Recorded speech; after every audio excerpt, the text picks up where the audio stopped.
Look alive, Fringers. It's 2099 and we are live and loud in the underground. From the streets to the scar.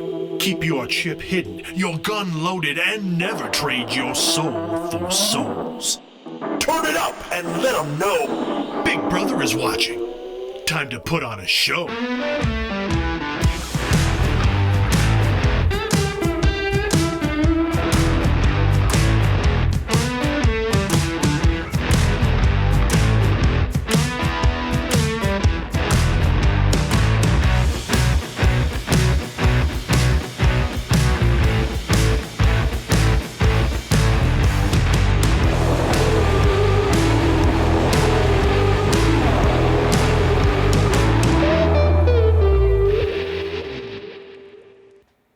Hello, Frangers. Howdy, bagels and baguettes. Welcome to episode 5 of Neon Trails, an identical actual play brought to you by Windy City Bagel Company. I'm your game runner, the Caleb G. Let's say hello to our fresh baked cast. First up, everything. It's Mallo playing Galen. I love that we've taken the Windy Bagel thing into new emotes that you can get if you subscribe to our Twitch channel. We've uploaded a bunch of new ones, including Chaos and some other fun things. So check it out. Welcome. Also, thank you for spending some time with us tonight. And, you know, maybe you got us up on the second screen while you're playing Starfield or something like that. But you know what? We appreciate you being here. You know, I picked everything because I like everything bagels. And they're tasty and delicious like you. And then you just went with everything right there. It was just all this little information, nuggets of information dropping. It worked out so well. Next up, Cranberry and Pistachio. It's Wild playing B. Yes, hello, I'm here and I'm happy to see your faces. We have shenanigans tonight. Yes, we do. Chocolate chip French toast. It's Pete playing Dog. Tasty. Aliens are real, and so is my anxiety. Thanks for being here. Jalapeno cheddar. It's Lauren playing Drall. Hello. Oh my God. If there's anybody that encompasses jalapeno cheddar, it's Lauren. Yes, man. You'll regret me later, but I'm glad to be here. And Blueberry Crunch. It's Ethan playing Mox. Hi. Clever catchphrase. Let's get some usual housekeeping out of the way while we try to keep this train on the rails. Identico is live every Tuesday on twitch.tv/Identico. We are alternating games of Chaos Incorporated and Neon Trails every week at 6 p.m. Pacific, 9 p.m. Eastern. You can see episode archives and how to play videos over on youtube.com/Identico. Subscribe, like, give us some comments about your favorite bagel and your favorite toppings of said bagels. Please and thank you. Follow us on the socials. Keep that bagel chat going. Look for us at Identico and at Humanoid Games at whatever social medias might exist later on today. Visit playidentico.com where you can get the core rules for free. Find out the more bigger rules from the book. Those weren't words in the right order. Get the latest adventure, The Good Doctor, stickers, other merch, support the show. You can also pick up some of those books at a Catacon in November. More on that later. We call that foreshadowing. If you're on Twitch right now, be sure to spend your channel points on some re-rolls. Speaking of rolling, be sure to check out show affiliate Greenleaf Geek for some incredibly cool dice. Yes. Very, very cool dice.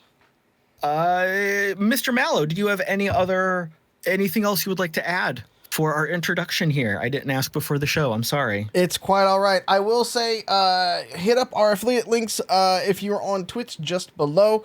It's also in the show notes for our podcast and the YouTube. Greenleaf Geek just kicked off their adventure calendar. The pre-orders are happening on their website. They've got 3 levels of advent calendars for all of your dice goods. Some of my favorite things to do is advent calendars. They're a lot of fun. And who doesn't need more dice? As PAX people learned this past weekend, many dice were bought. I don't have a problem. You have a problem. But go there, check it out, Greenleaf Geek. All of your gaming and dice needs. Alrighty. And the book yeah. does have dick butts in it. Yes, from chat. Okay. Always. Which means the screensaver. Somebody asked about the screensaver in chat too. The screensaver has a dick butt in it too. The GM screen. The GR screen. The GR screen. Yeah. It's a screensaver if you hold it and move it. If you pick it up and kind of swirl it around, it becomes a screensaver. I like to call it a screen. It's just my kind of thing for it, but yeah. I love it. I actually just got the shipment in from the crafter this past weekend, so they will be going up on the website here later this week. So you will be able to order them, and I will be able to ship them and bring them to you and bring them to the masses and stuff like that. And they'll be with me at a Catacon. So. Wow, a Catacon reference again, double foreshadowing. But before we get to that, let's get to the episode in general tonight with a recap. Last time on Neon Trails, the crew fought a chrome rover to the delight of the dust jockey crowd. After fantastic performances by everyone and a killer monologue from Dog, they won the adoration of the crowd, who rushed down into the arena to celebrate. During the fight, the crew had noticed individuals in the shadows also watching the fight. One was probably the rumored dust jockey leader, Freddie Mercury. The others, a tall skeletal man and a cybered out tech lady, met the crew and escorted them into a waiting elevator. After a long ride down, the crew found themselves in a massive underground cavern full of a lush green forest. Mercury was there with a table full of real food. He knew about the package and the job that the crew was on, and he asked for it, saying he could simply have them killed, but wanted to talk about it. As negotiations started and Drall made a pretty good opening offer, the crew pulled back to have a private discussion. And that is where we're going to pick right back up in. Y'all are stepping away from the table to take a knee, have a sidebar, cone of silence. Go for it.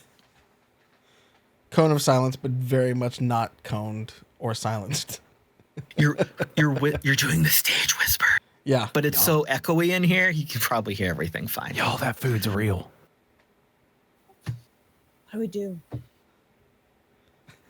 Mox squats down a little bit just to like get the huddle, his one mechanical leg hissing, his real knee popping.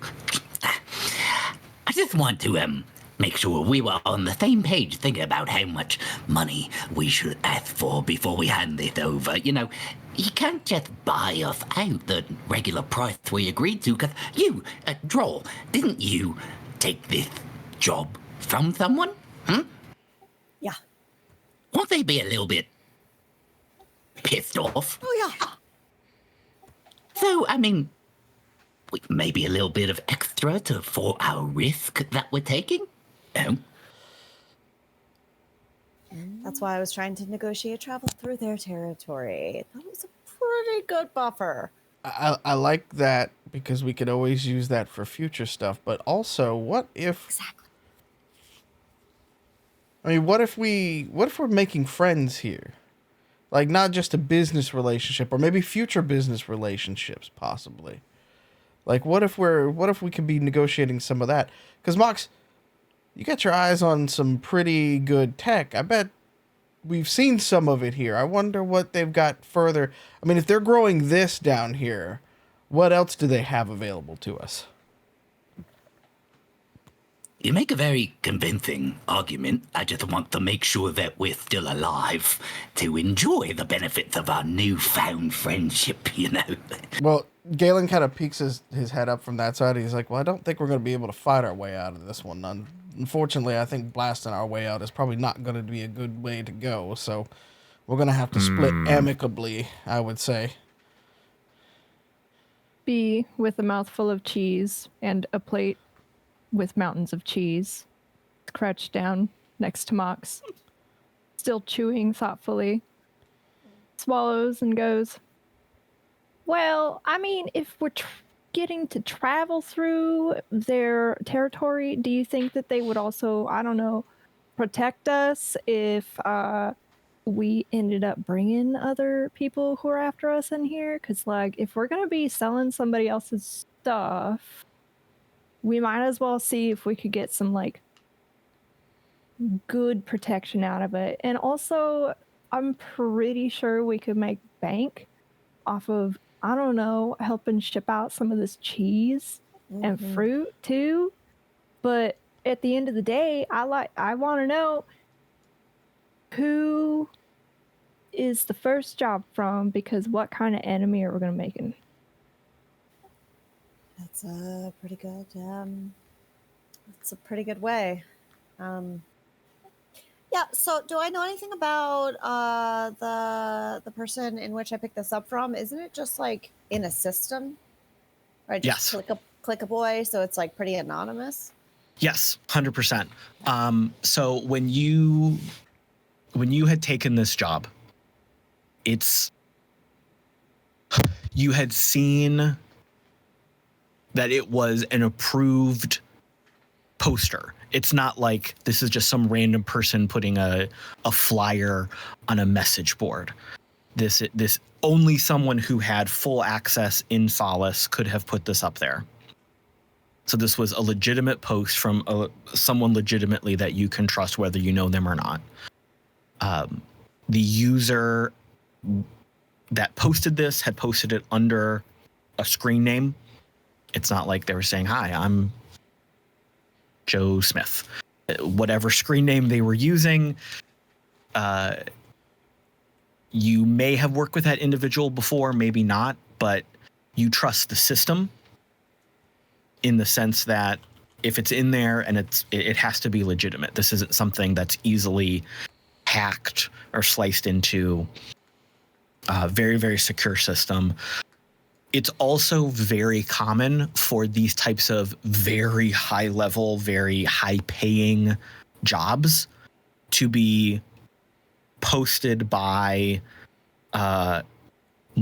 multiple shells of people. So there could have been multiple fixers.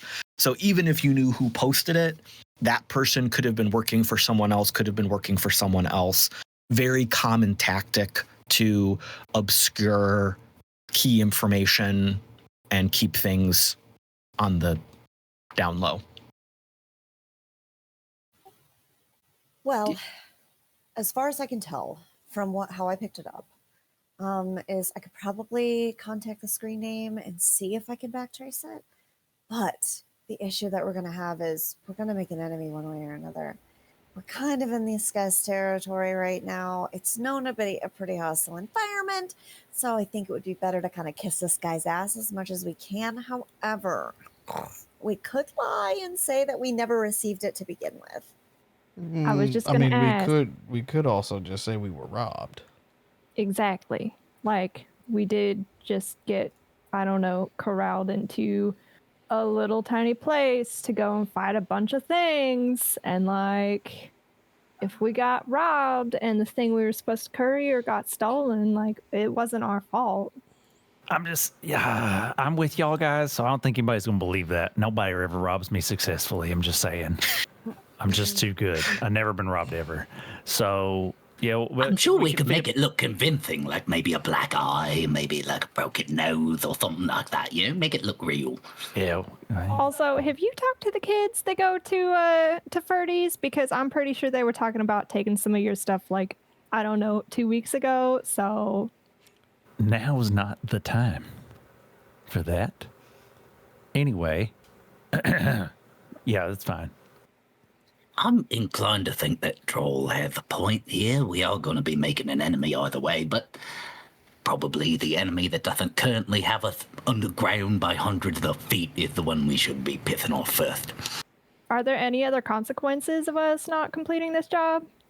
The only consequence I can think of is that we're fucking over someone who genuinely doesn't deserve it. But that's future our problem. So we can wrestle with that another time in group therapy. However, we do have a message trail saying that the original courier was attacked in this particular territory. If we just say that we never received it, it never reached our hand, we never got it, we never rendezvoused, and we were picked up by the dust jockeys before we could, that would explain that it's gone missing, and it leaves us not at fault.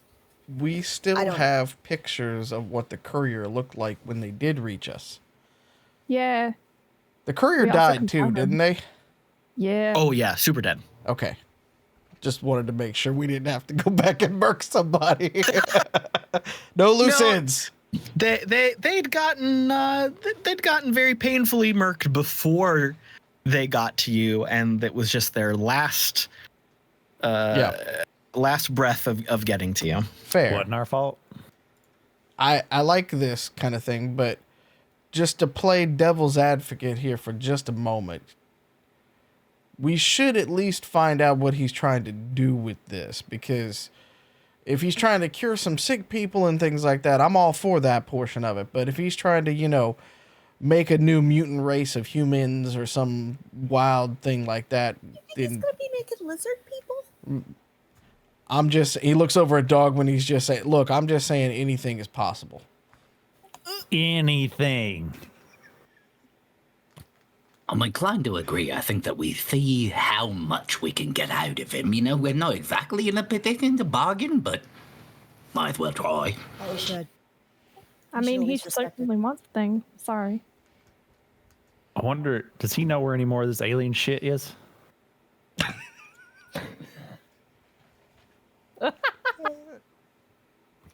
Alien? Alien? What are you babbling about? If you know, you know. Don't worry about it. I'll ask him. Okay, I think we have a plan. Ready? Break. I was gonna say, do we do 1, 2, 3 break? Like how? Okay, yeah. Go okay. team! All right. Rip, Yep. Terry, Okay. So while y'all have been chit-chatting, Mercury just sat back in his chair, relaxed, crossed his legs. He had a kind of a fancy glass cup, like a whiskey glass that he was holding from the base, and just kind of spinning in his hand, watching the ice swirl around. Seemingly super chill, relaxed, just letting you take your time. I guess we probably should have said who was going to Hey! talk to him. Okay. Yep. We're done talking. Well, all right. What do we want to do? What's the decision here? What are you going to do with this? If we hand it over willingly, what are you going to use to make this? I mean, the real answer is whatever I want. But because you're being polite, I'm happy to expound a little bit. You can see what we've done down here. Yeah. All of this. None of this was here to begin with. Fair. So me and my team, we took a long time. We made this happen. This is where we call home. I think we can do this in other places. I think we can take back a lot of the land that the powers that be have said are uninhabitable. I think that we can make a pretty good living for those of us that want to stay out of the metroplexes. But are you curing sick people here, or are you just trying to do a new science experiment? Like, I'm literally making the forests. so you're going to use stem cells to make a forest? Stem cells. I'm just throwing out ideas here. I'm no scientist. That's a good one. I haven't heard that one in a while. I like it. Pedal cells, whatever you want to call them. I mean, you said we were carrying something that could be used to treat people. So, are we going to be helping people if we turn it over? What's in the vial can help one specific person.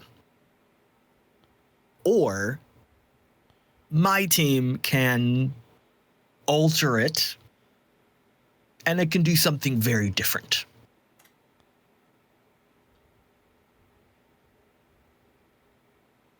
So let me just get this straight. You are intending on using what is in this vial to regrow a forest.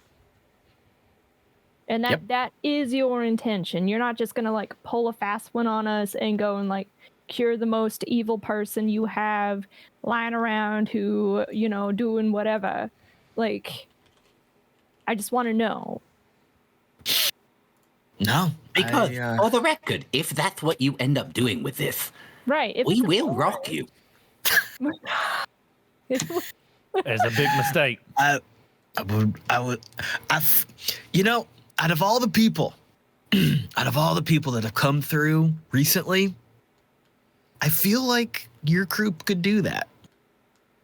Not for very long, and you'd still die horribly.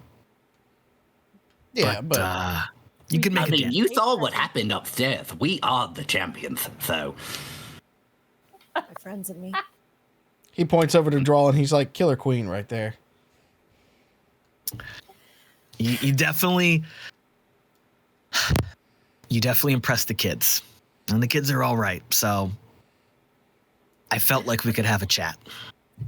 Oh, we're still chatting. I mean, believe me, so many other people have just died. You saw the wreckage when my kids brought you down to the arena, right? Those were all the other people that I just didn't care about. Fair enough. Didn't do good. Will it be the first time that you're doing that with this stuff? Doing what?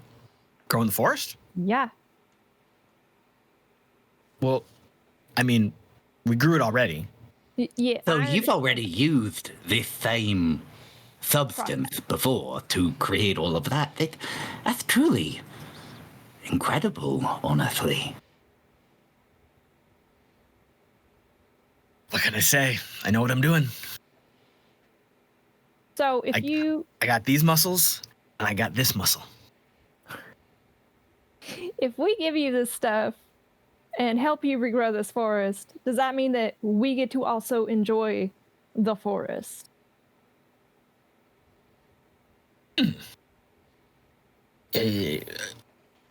Maybe. I mean, end of the day, I'm gonna be selling. I think that what my associate here is basically suggesting is that we change our position from, hostage and captor, maybe to partners. Maybe we could work together to achieve this. I'm sure you're gonna need more things picked up. And we certainly need somewhere better than the fucking plexus to be, or any out in the waste. Yes, Miss Drall. It's at this point that, like, as Mox is talking, as she finally breaks her silence, she uncrosses her arms and puts her hands on her hips. Bottom line is, our asses are ultimately on the line. We accepted this job, we accepted this cargo, and if it's going to be used for a better purpose, that's the tits. But we need to have a benefit. We need safe passage through your territory, access when we're passing through, and anything else you can give us, really. Like, we're happy to help, but you got to scratch our back, man.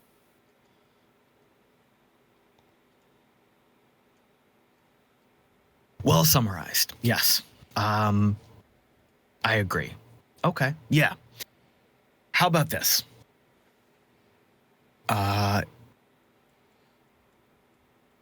You can take advantage of whatever is interesting, appealing, necessary to you right now. And I'll keep you on the short list for future jobs.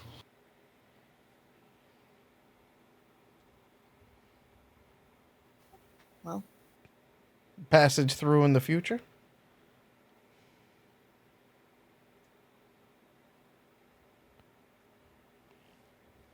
Why not? Yeah, I'll put you on the safe list. How about that?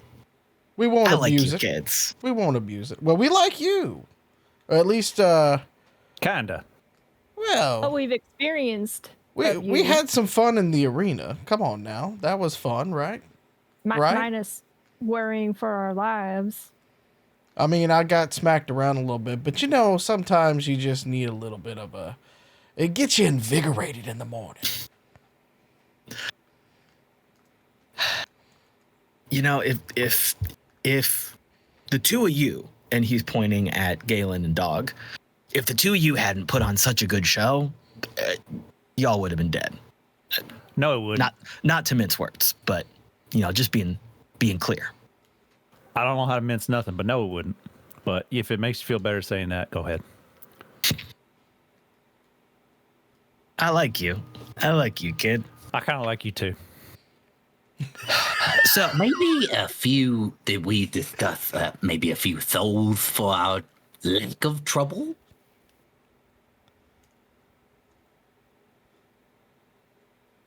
I mean, I'm letting you walk out of here alive. And that is incredibly, believe me, I'm a big fan of that. However, we could make the process more unpleasant than we are. So maybe just in exchange, just some cab fare, get back home, or wherever we go next. Got to repair the windy bagel. Like a welcome package. Mox here is something of a scientist himself, so I believe, he's just trying to get kick-starting on some of this stuff, it's I see. Okay, here's what we'll do. He talks to Galen, he gestures to you. You can take your vehicle into the shop, repair the damage that was done, fuel up, supply up, whatever you need. If you, gesturing at Mox, would like to chit chat with some of my tech teams, if any of you would like to tour the facility, talk to some of my staff, you're more than welcome. In the future, since I'll put you on the approved list, you have full access through our territory, which should shortcut any time you need to do extra jobs, which, looking at Drall, should raise your ranking on the message boards and the job boards, which will lead, pointing back to Mox, to more souls coming your way. If this one doesn't tank it. We can work through that. We have some cheese too. Well, while you're here, I'll make sure you're well fed. Thank you.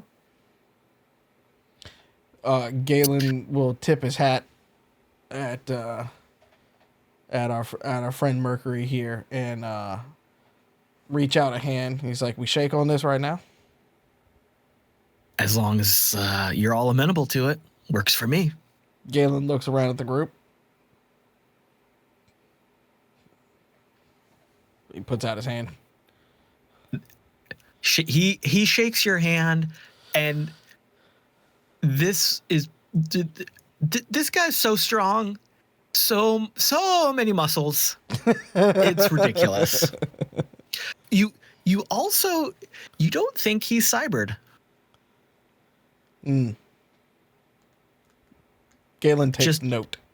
Yeah, just from casually interacting with him, talking to him, being in his proximity, shaking his hand. This feels like just a strong dude who has horns. Like legit. I would like to do a perception check on those horns. Sure. That's a 4. I think. Yeah, they're 4 or 5. They're handsome. They are handsome. They're like big old kind of ram's horns that come from his forehead, kind of sprouting up from the skin. And he's bald, big old buff Santa beard, up and curling back, kind of coming not all the way behind his ears, coming forward, but like down this way. They are a very midnight black bone substance. Very handsome. Purdy. Yeah. He just kind of looks around and he's like, well, with that, then, you got any more of that whiskey? Oh, this? Oh, no, this is espresso. Oh, If you want whiskey, we've got that too. I'd kill for a drink right about now. And Galen is still kind of like on his jaw a little bit from getting smacked earlier. Okay, tell you what. Do y'all have your glows handy? And he taps on the table, and all of you on your glows get an interactive map of the facility. Kind of a, you are here, and where do you want to be? He says, you're free to walk around. You're free to look around. The garages are marked on the map. If you want to, actually, I'll have the Winnebago brought down in Bay 12. If you want to go over there and check it out.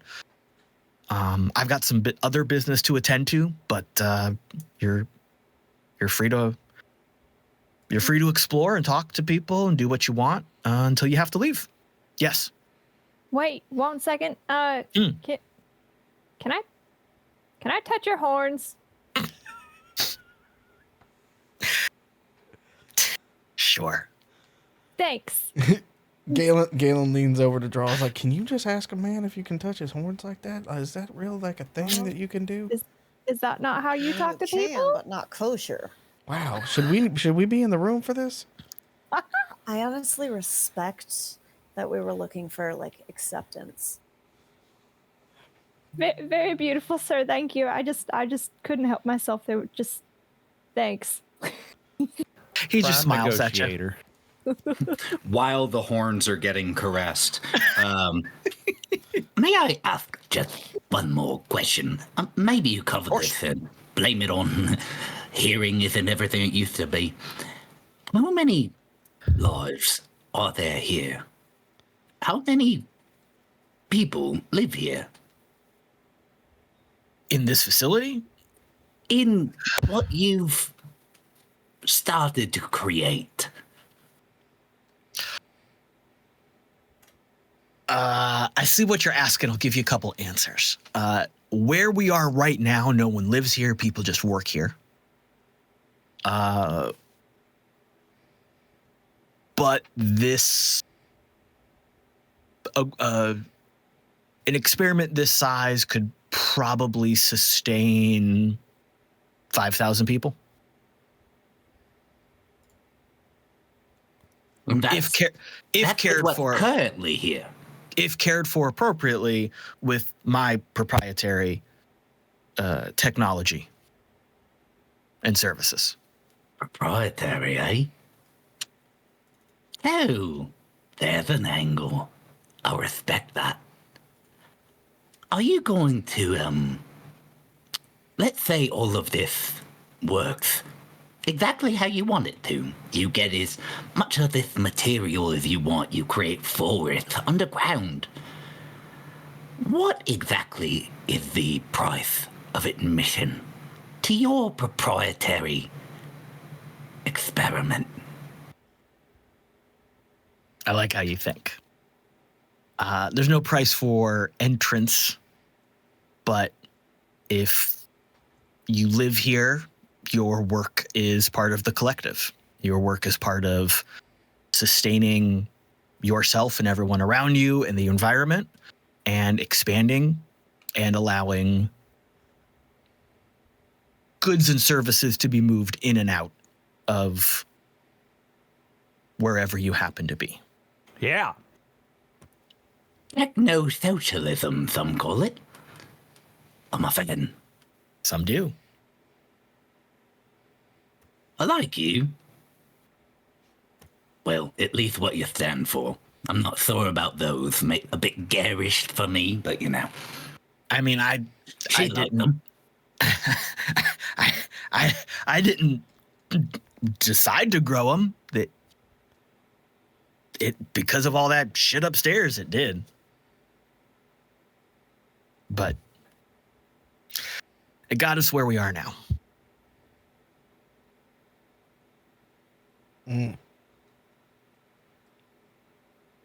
Galen's walking off to get a whiskey. Oh, I'm Galen. Yeah. So on your glow, there's a little search function on the map. You could pull up a little commissary for the staff, and as you walk out of those big frosted glass doors, again the running lights along the floor illuminate and show you which way to go.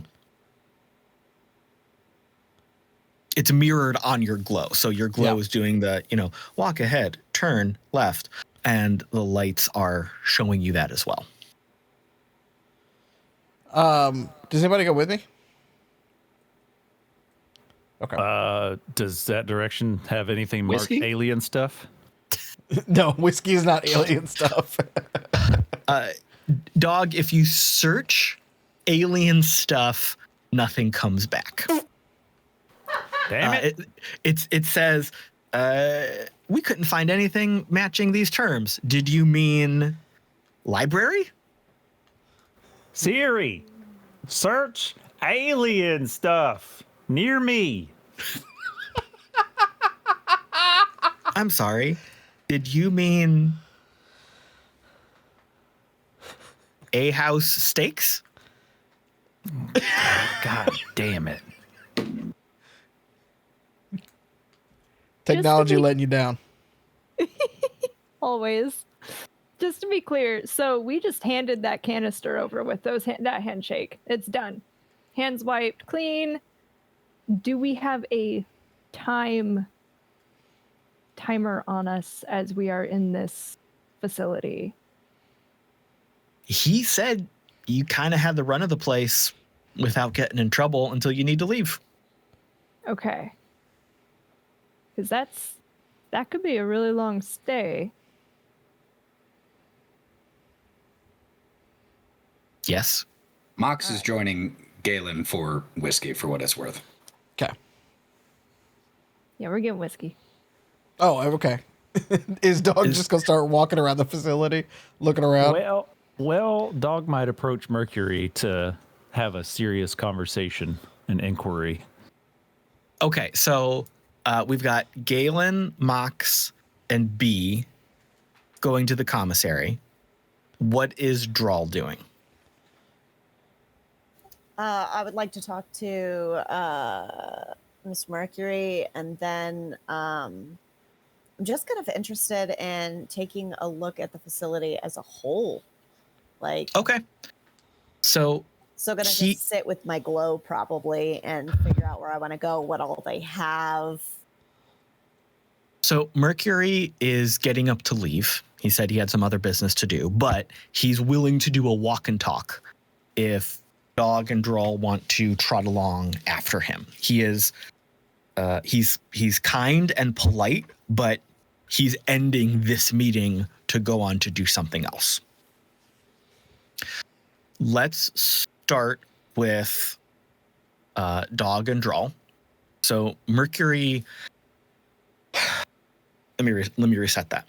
So you were all on this big terrace, this big kind of half circle outcropping over this giant forest. And there were these giant frosted doors that led into it from the hallway when you came off the elevator. When he says he's done goodbye and after this conversation, he walks to the outer edge of the terrace, and the railing slides apart, and you see steps like automatically start shunk, shunk, shunk, shunk, shunk, shunk, sliding out of the wall underneath the terrace, and he starts walking down them. So if the two of you are following him, you are descending further underground. These steps kind of spiral out and down at a slow descent, but they're bringing you down to another door underneath where you were standing on the terrace. And that door slides open, and Mercury walks in. And you are standing in like a really nicely put together, aesthetically pleasing office.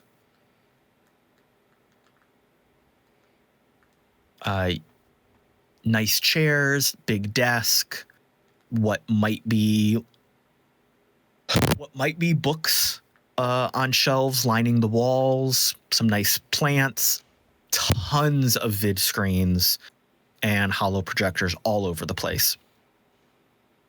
And he walks through that into another hallway, and now you're in kind of that office building maze and catacombs of different offices and hallways. And he knows exactly where he's going, and the two of you are trailing after him. So any conversation the two of you want to have while this walk and talk is happening, go right ahead. Après-vous. Yeah.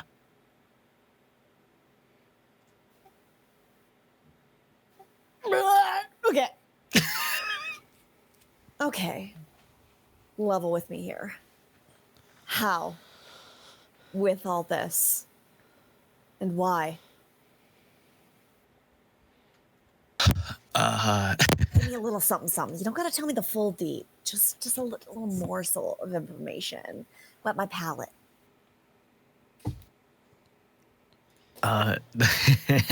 Well, what I tell a lot of people probably won't make you happy, but the how is a lot of hard work, and the why is because no one else is doing it.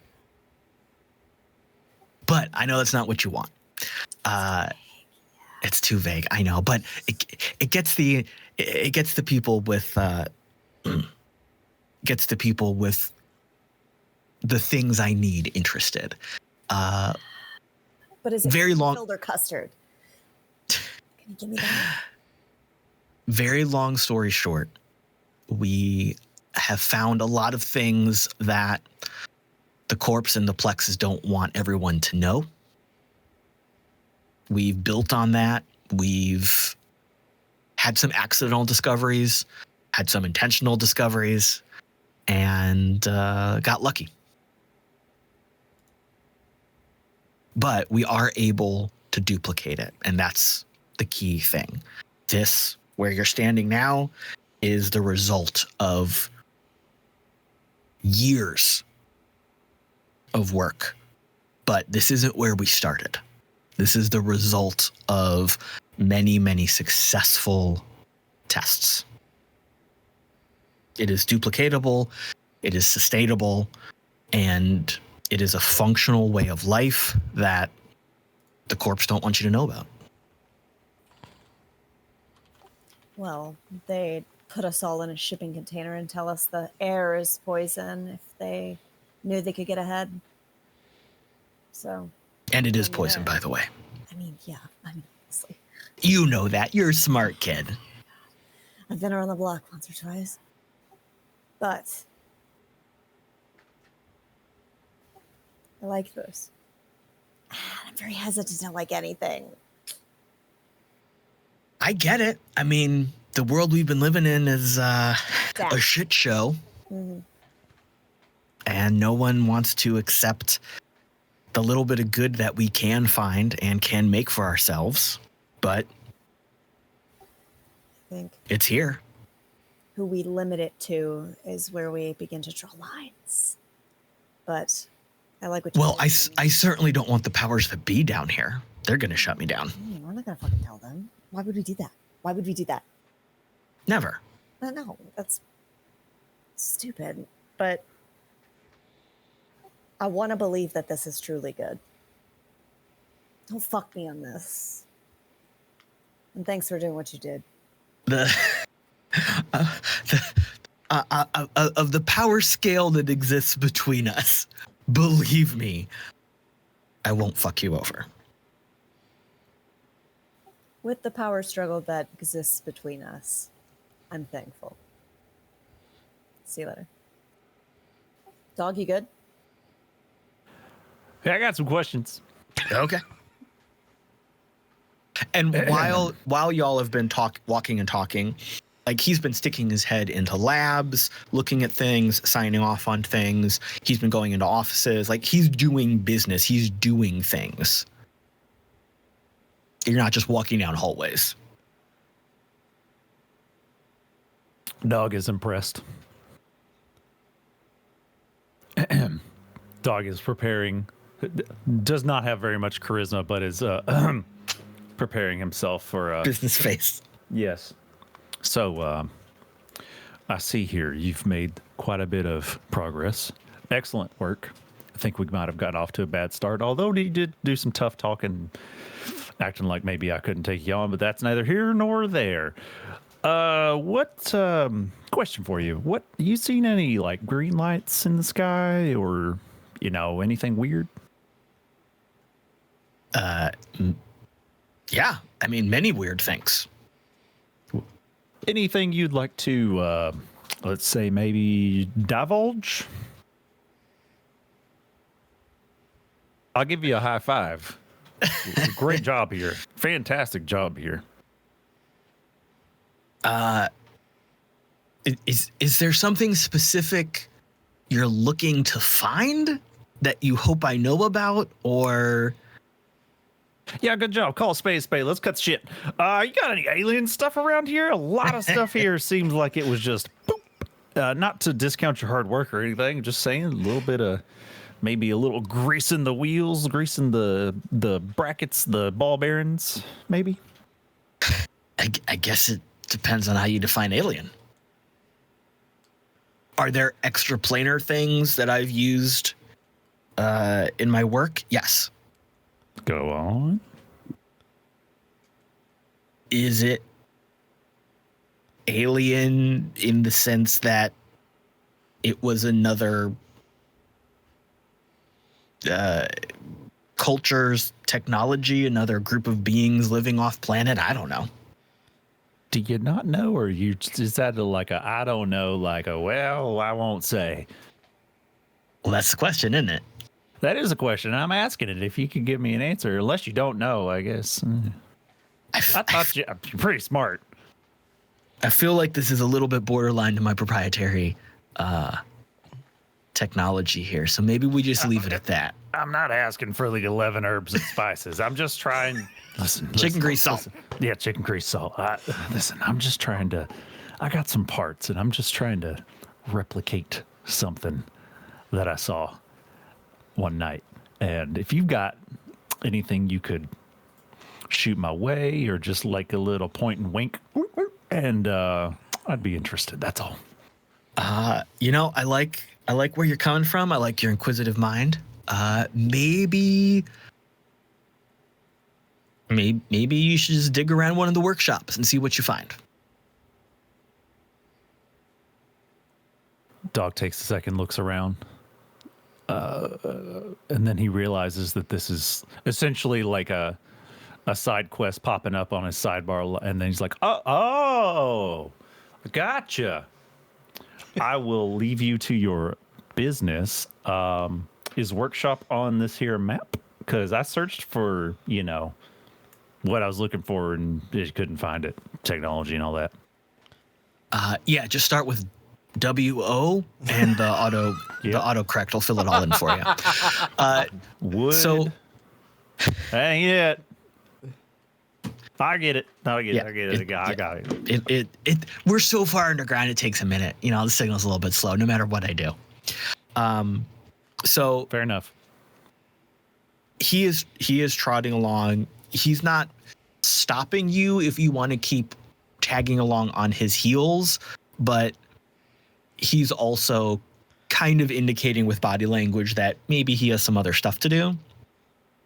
In all of this walking around you've done, very typical open floor plan office space in that there's little clusters of desks, there's cubicles, there's some little cozy nooks if you wanted to sit down and look at the glow to figure out where you want to go next.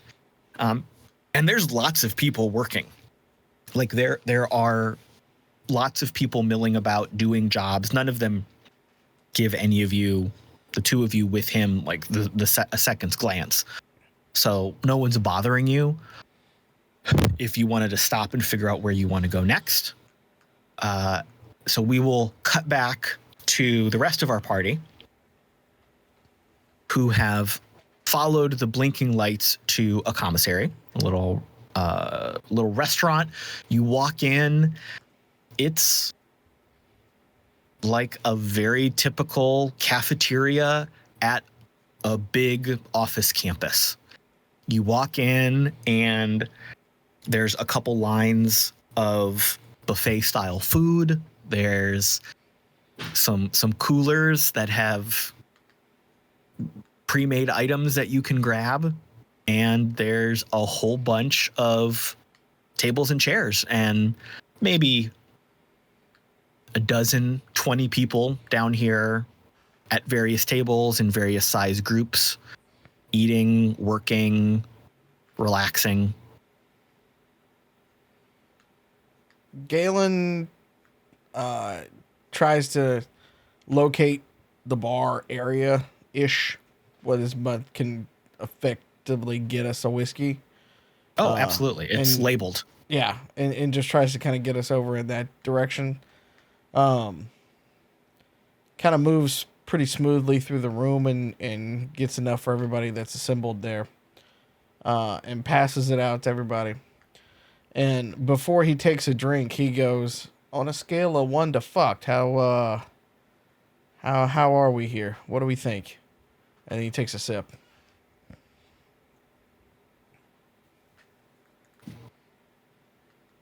B, taking a nibble of cheese, taking a sip of whiskey, grimacing at the cheese and the whiskey.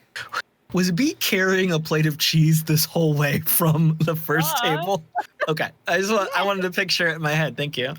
There was a wheel of cheese. B would have stolen it Skyrim style. Makes me think of that scene from The Hobbit. Like, do you want a cheese knife? Cheese knife, she eats it by the block. Yeah, basically. IRL and in-game. So B's gonna grimace and then kind of check to see if anybody's listening at the bar area. Not so much? No. Okay. Everyone else that's down here is clearly paying attention to their own thing, very much like Solace. If you're in there, that you're supposed to be in there. So, yeah, you don't look like they're regular coworkers, but you're in there, so it's fine. Clearly, we're fine. Yeah. Not gonna get spied on. Okay, cool. So then, noticing that, B takes another gulp of whiskey and goes, I don't think we're fucked. I think, depending on if the canister is meant for I don't know, some corpo CEO's son or something, we might be uber fucked. But if we are gonna help here and not have to fight out of all of the people down here, I think that's probably the safer option. I don't know. This is my first rodeo. Can Mox just... You said this was a commissary of sorts. There were lines and other people here. Can Mox just try to, while taking his sip of whiskey, look around and try to gauge what the people are wearing, what their possible jobs might be, their general expressions? Do they look like mindless drones, or do they look happy to be here? That type of thing. Sure. Why don't you give me an investigation check? That's 20. For a total of 22. Good for you. Use it on that. So Mox has made a couple of very key observations not only in this room, but as he has been walking around the facility. Because it was, let's say, a 5-10 minute walk to get here from where you were. You see that the people with you in this room with you right now are wearing what we might call typical laboratory worker outfits, if there's such a thing. Coveralls, lab coats. They don't look like people who are out scrapping and scrounging in the desert. They look like people that are working in a laboratory facility, not like a clean room, but they're professionals. None of them have that dead-eye zombie, they're being brain controlled look on their faces. None of them are particularly jumping up and down for joy working, but they're not hating their lives. Galen will just kind of mutter under his breath as he's looking around too. He's like, "This reminds me too much of the city." Mox also has noticed a very clear distinction between the dust jockeys that they interacted with on the surface and these folks. The people on the surface are desert scrappers. They're rough and tumble. They're living in the elements. They're fighters. So we look way out of place, basically. Oh, absolutely. This is the scene. This is the scene when Peter and Miles are going through the cafeteria and just strolling and getting a bagel. Yeah.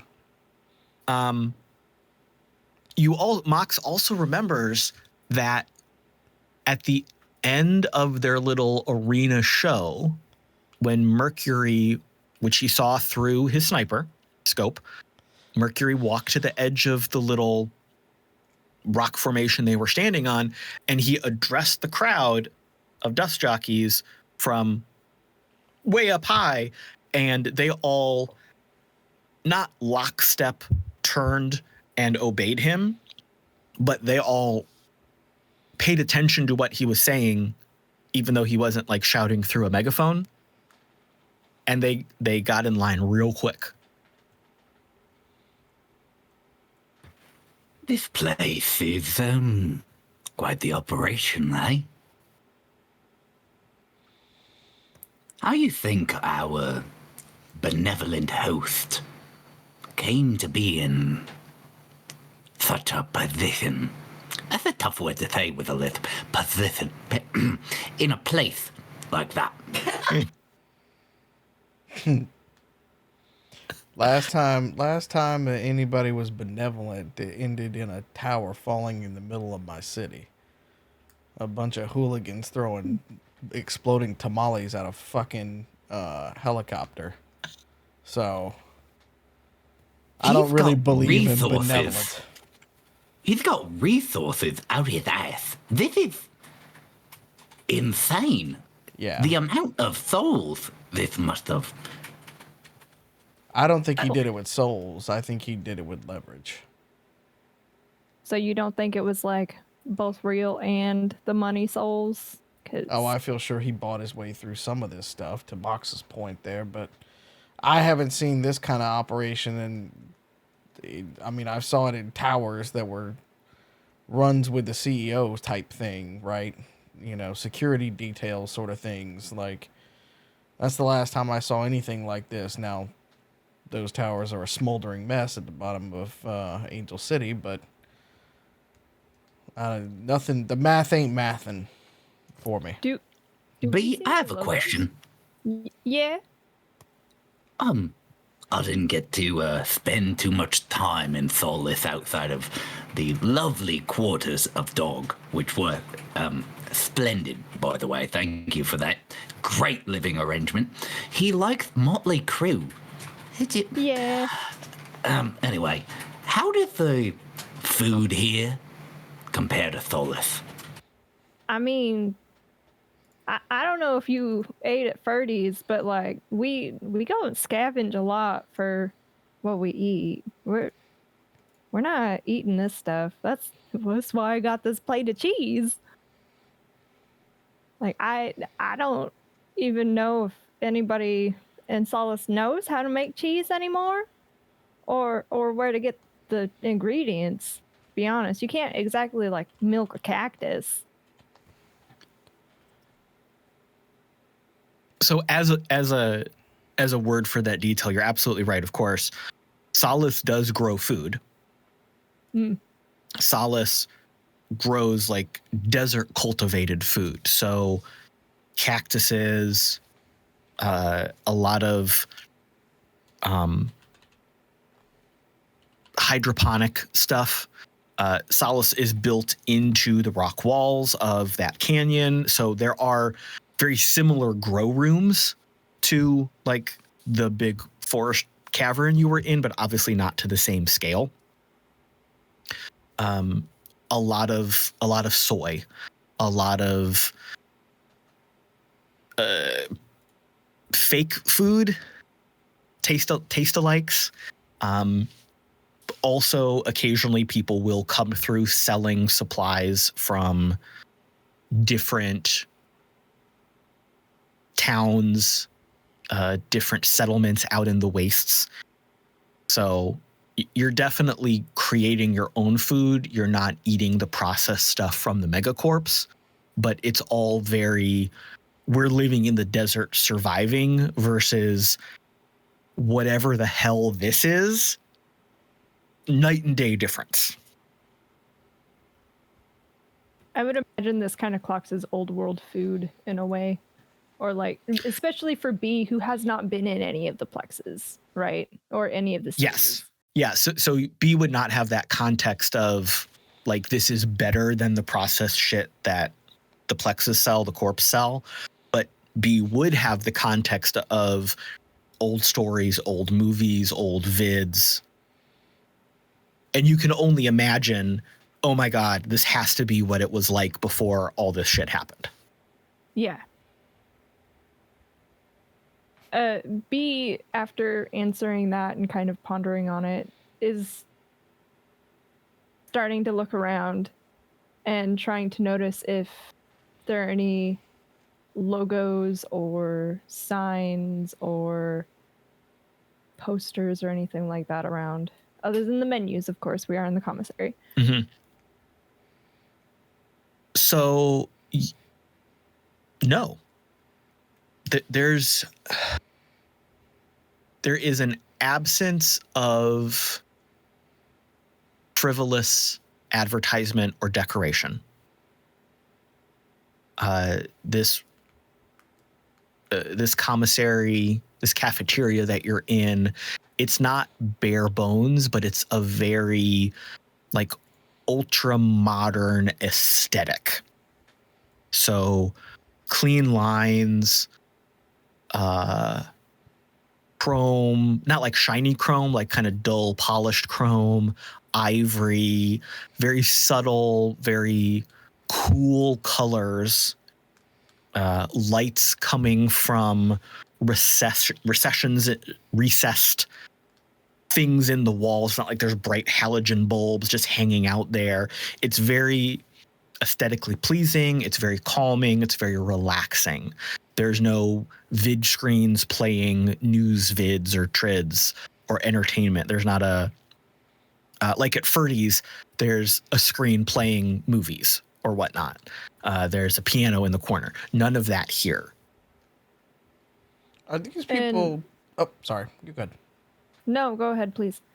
Well, I was just going to look around and as B sort of calling some of this stuff out, too. It's like the look on these people's faces and stuff like that. Like, Galen would know from his previous life, like, these people are all unique, right? Like, they're wearing essentially a uniform because they're at work and we're in a lab. And yes. Galen's used to that, so he's not thrown off by that. But, like, people have tattoos and things like that, right? Or I can roll a perception if you need me to. Yeah, why don't you give me a perception? That's a nat 20. That's much better than my first perception roll. That's I'll take that. I'll take that. Y'all are killing it tonight.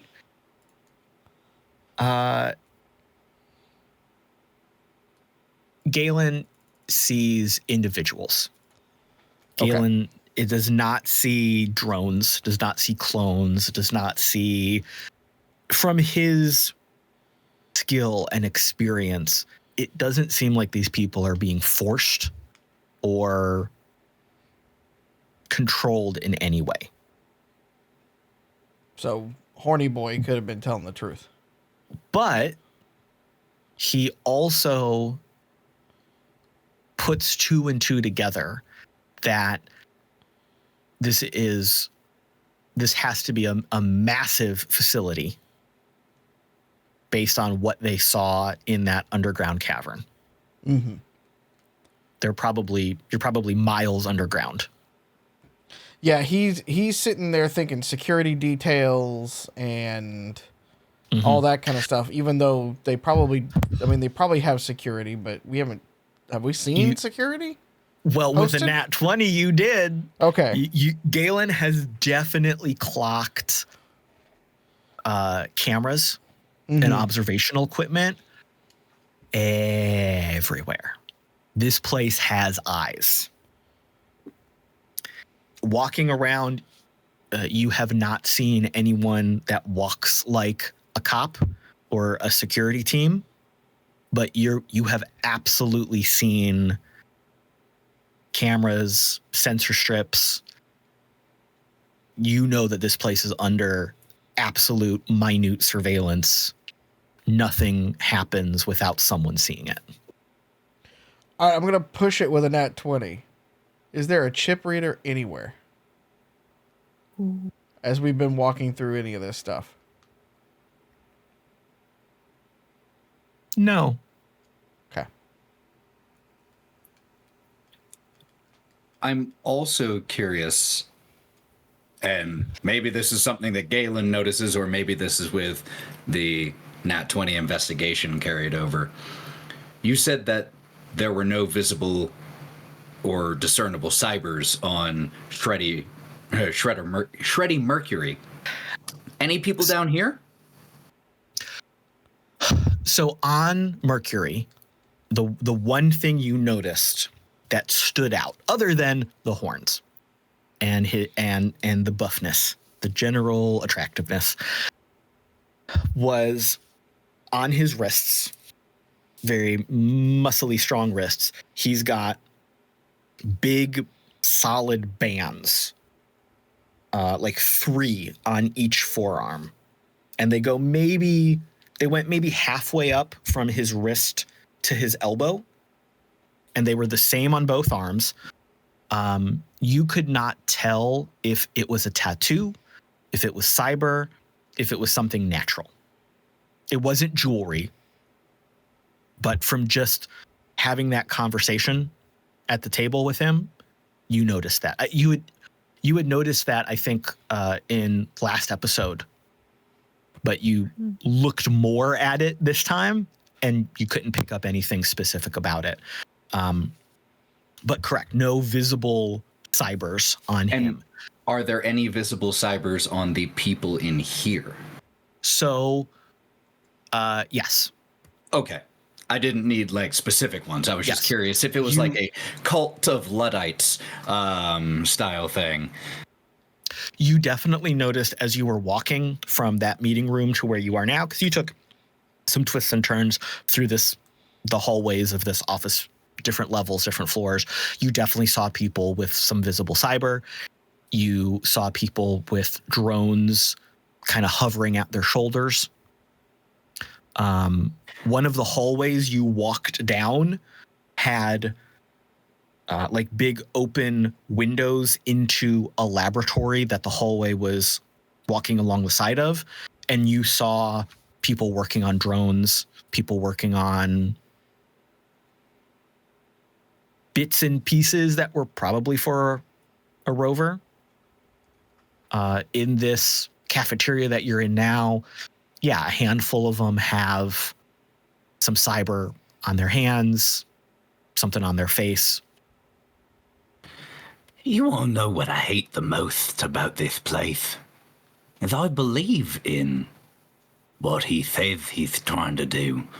I've long been of the opinion that technology should be used to benefit the masses, not to subjugate, not to put them down. And I hate the fact that I can't think that there isn't an angle, that there isn't something else going on here. I want to just believe it. Well, now look at that now. The mad scientist with a heart of gold. No, look, don't be saying that so loud, all right? Knew you were a good one. So let's pause that conversation there. Let's go back to Dog and Drall.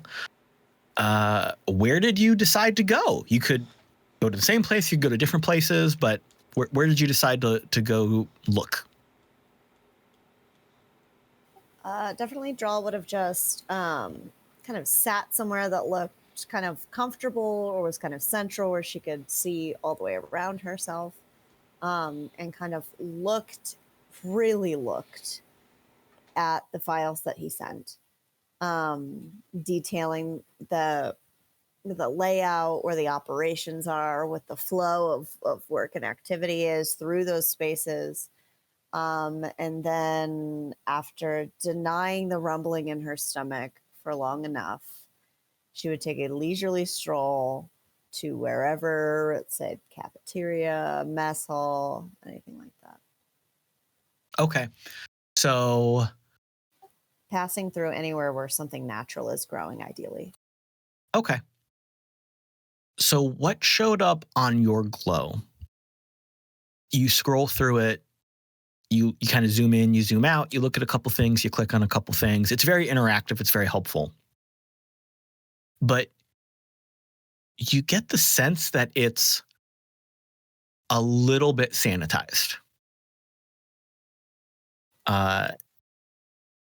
Something just tells you, your instinct just tells you, maybe there's a couple things that aren't labeled on here, or that kind of looks like that hallway is a little bit too long. Like, you can't put your finger on it. You don't know exactly what's missing in this information that's been presented. It's already listed, Warehouse 6. Right. Your hackles are up. You also know that, I mean, you're miles under the ground. You know that, just based on how big the cavern was. You know that the facilities that you are seeing cannot be everything that exists. Like, just based on the size, it doesn't feel right to you.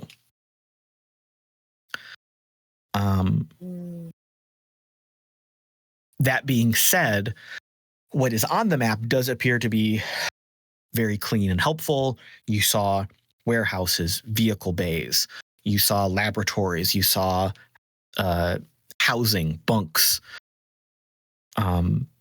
It's all very clearly labeled what is there. You feel like there's more, but you can definitely poke around with what you do see. I feel like when you eventually do find that need that you can't fight it anymore and go to a cafeteria, you're going to end up in the same cafeteria where the other folks are. Is there a way to, in walking back, take the long route so I could see as much as I can? Oh, absolutely. Okay.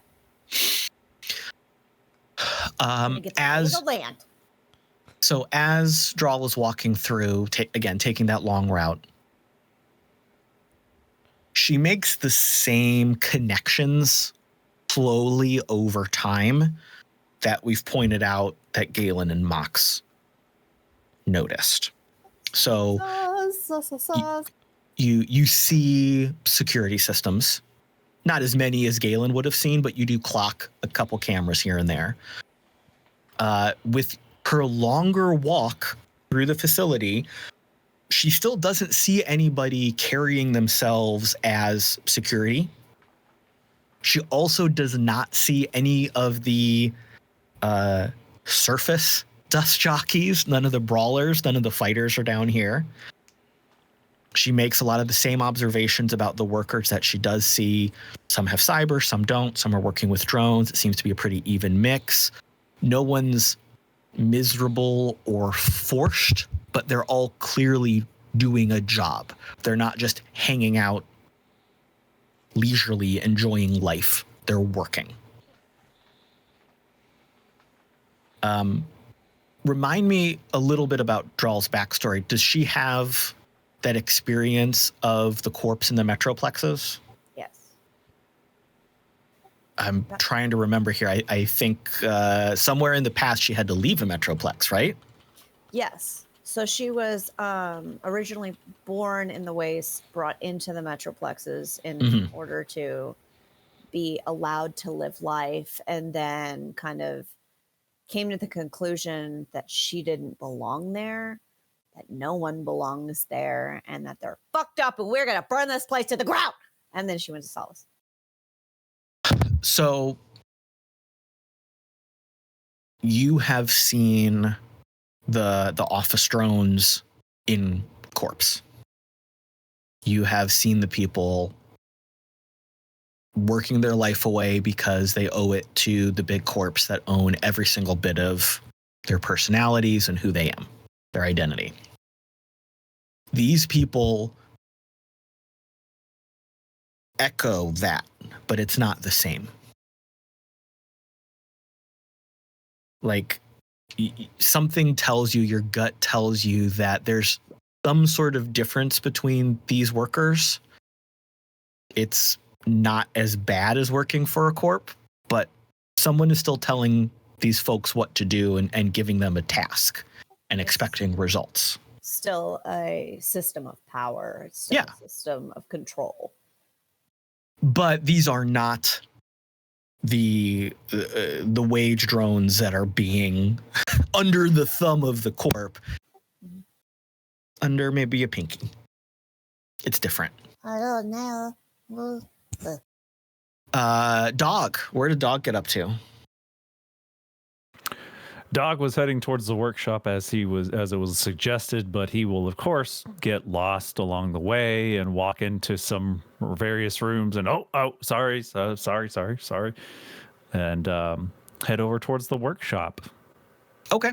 Eventually. So eventually Dog ends up in a workshop, and you recognize someone pretty much right away.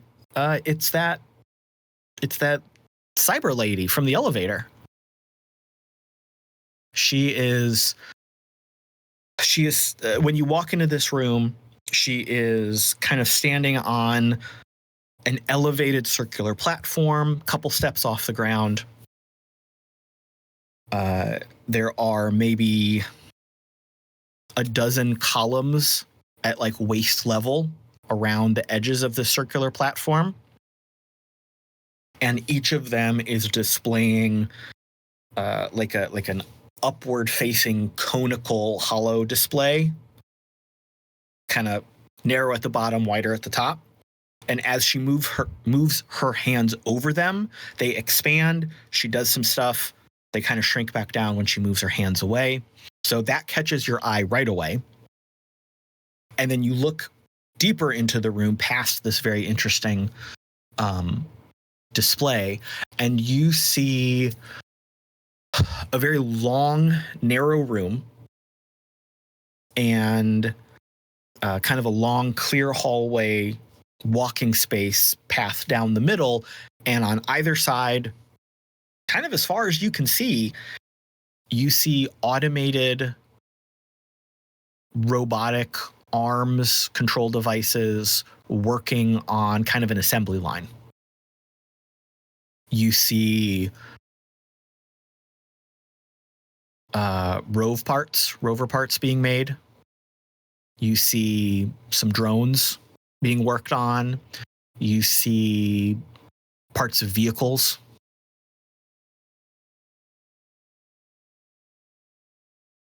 Oh. And she is completely locked in on what she's doing. When you enter, she does not respond to your entering. You also don't see any other people in here. Dog's just gonna quietly kind of walk around, take a peek, and just see if there may be anything else that seems just completely out of the ordinary to him, but he is definitely like surprised to see this. Yeah, absolutely. Why don't you give me... You got your choice here. You could do electronics, you could do engineering, you could do investigation. What feels right in the moment here? Engineering. Do it. I rolled a nat 1, but that would be a 10 with the bonus. Well, an 11 with the bonus, sorry. Okay. So this is very overwhelming. Yeah. I mean, this is a massively long room, like as massive as the cavern you were in that had a forest growing in it. You kind of don't see the end of this room. And the more you walk around, the more you see. And it's visual stimuli overload. Yeah. It's total overload right now. You suddenly realize, oh, wait a minute. There's multiple levels of this going up, like stacks on stacks of these robot arms doing things. There's assembly lines building things. It's not just floor level. It goes up and is over your head.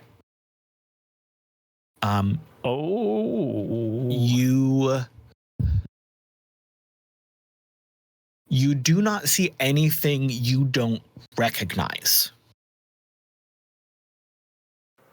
But you've not walked into the depths of this thing. You're still within eye line of that cyber lady.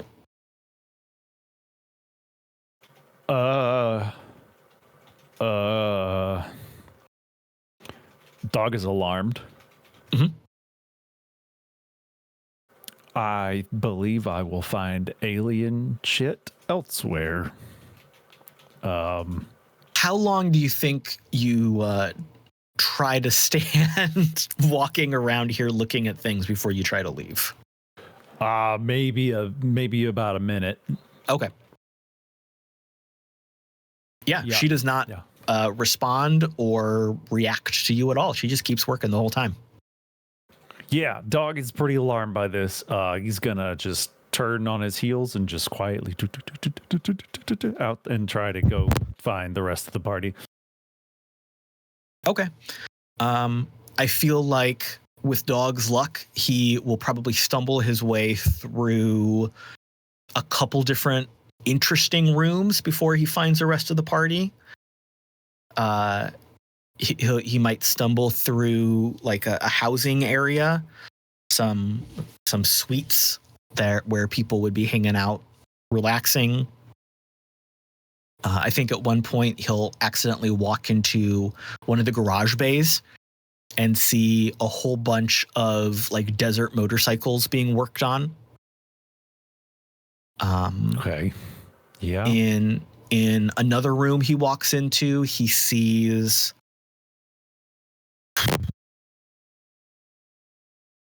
he's still trying to wrap his head around what he actually kind of looked at here, but he sees these like a big room, like a garage lined with bays. In each little bay, there is like a humanoid shape where a person could stand. And then there's all these like inset shelves all around that little humanoid shape, and they're all filled with aerial drones.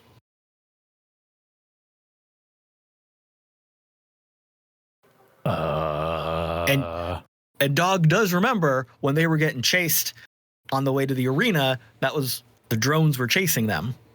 Yeah. Putting 2 and 2 together, because Dog's smart at this kind of thing. Yeah. This is like the storage bay for the pilot and all of their gear. So the pilot could sit in or the pilot would sit in or stand in that little humanoid shape and activate all of their drones around them that are keyed to them for if you're gearing up to go for a mission or when you're coming home and you're going to shelve everything and do some refueling and tech, some recovery work on them, that kind of stuff. This is where that team gears up and does stuff. Does Dog notice, I would say anything out of the ordinary, but like, is there anything else on the scale of the ROV assembly line or screens and central command, whatever, that would give him pause? I can roll perception if you need.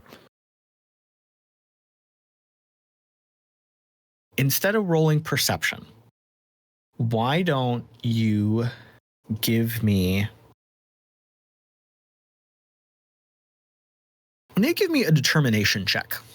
Okay. I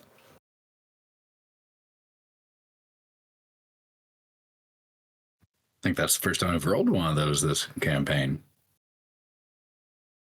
That would be a 3. All right.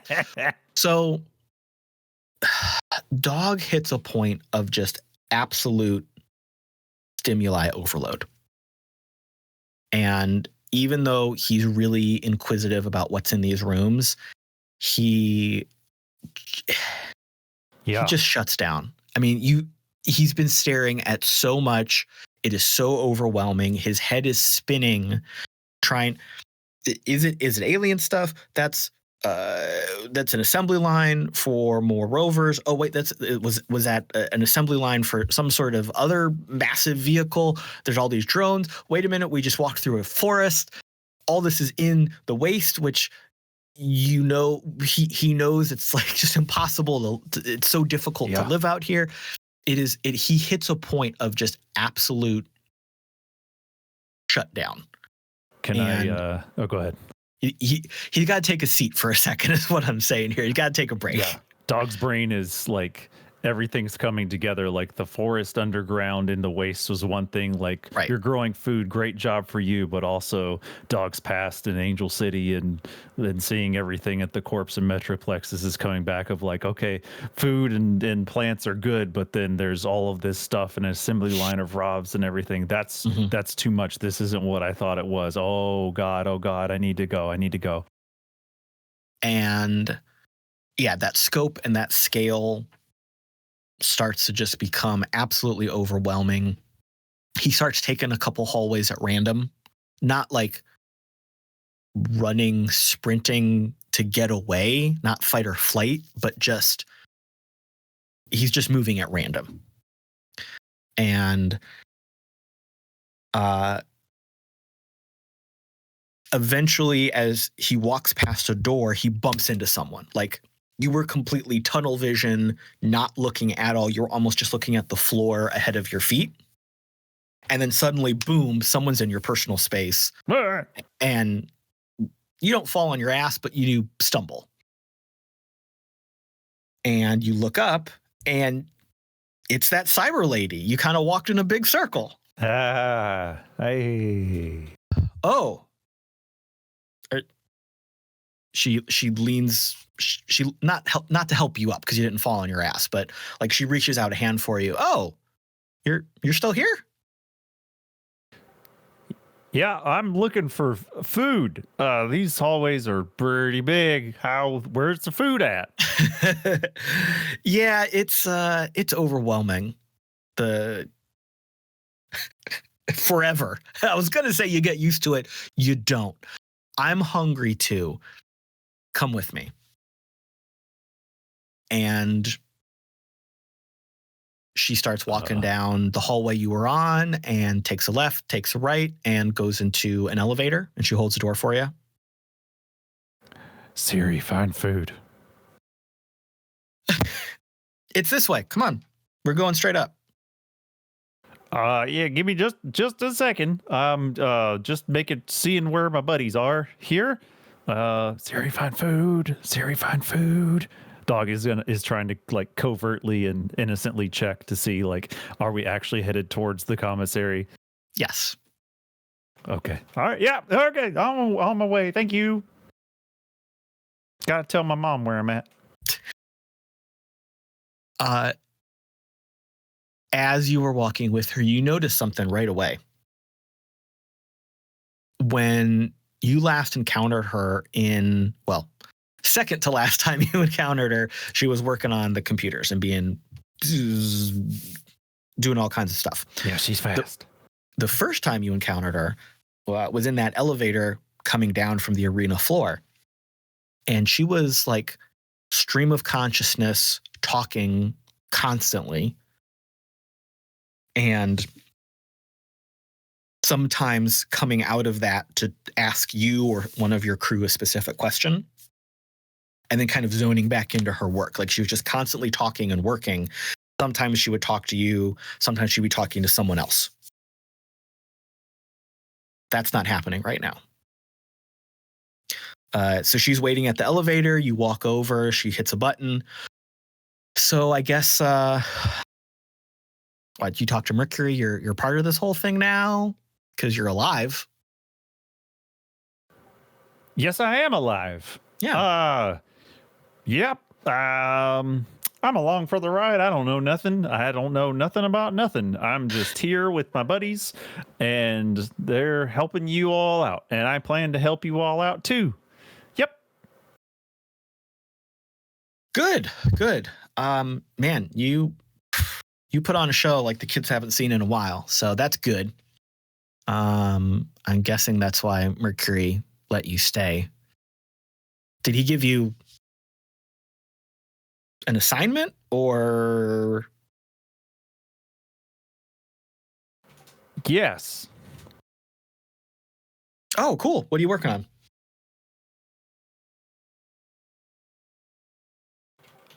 I was eating cheese. I'm not entirely sure. Impressive operation that you all have here. Nice bunker. Did he give you the whole shock and awe with the terrace in the cavern? And yeah. He was like, look at my food. Look at all this. Look at the forest. There's water down here and it's a cave. Oh, aren't I magnificent? And I said, yes, sir. And yeah. Oh, that man. What's up? Yeah. He's good at what he does. He organized all of this, but he's a showman at heart. He loves impressing people. Let me help you out. My name is Janice. Hey. And she like holds out her hand to shake yours if you want to. Yeah, sure. I'll shake her hand. Hi, Janice. I'm Dog. Hi, Dog. You are the one that all the kids are still talking about. That put on that show out in the arena. I mean, who could blame them, really? It was impressive. Thank you. I'm saying.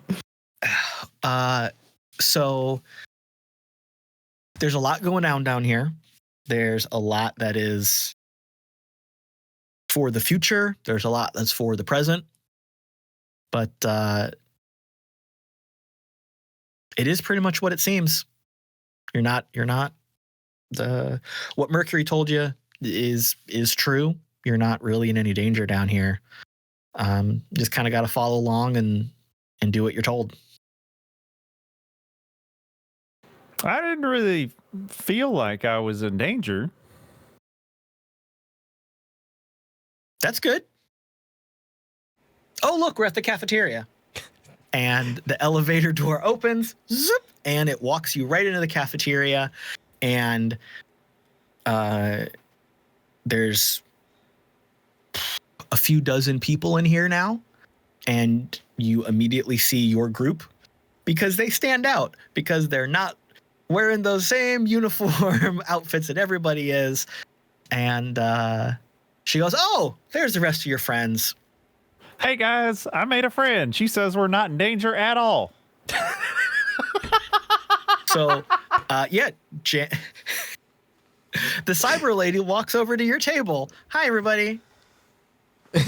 I found your dog." Wait. And it looks over at Mox. It was like, where is he anyways? Mox? No. Your dog. Argus. No, Argus. The person. Wait. Oh, shit. Pulls out my glow, trying to figure out where Argos ran off to, presses a button to basically recall him back home. A couple of minutes later, throughout this conversation, he'll show up with like a tiny piece of cheese and pass it over to B. Yeah. Oh yeah, that one. But the person, the dog that she kind of Vanna White's. I found him. He was wandering around. Oh. Yeah. Right. He likes to get out his energy before bed. Yeah. And make sure he doesn't piss the bed. So. And thanks. And all of this stuff was happening like layered on top of each other simultaneously, right? So Drall had gone on her adventure and ended up here probably 5-10 minutes before Janice and Dog show up. All of that conversation that happened with B and Galen and Mox, all of this stuff was happening at the same time. So it's been, let's say 30 minutes, 45 minutes since we left that conversation with Mercury, and now you're all back together. And Janice is there.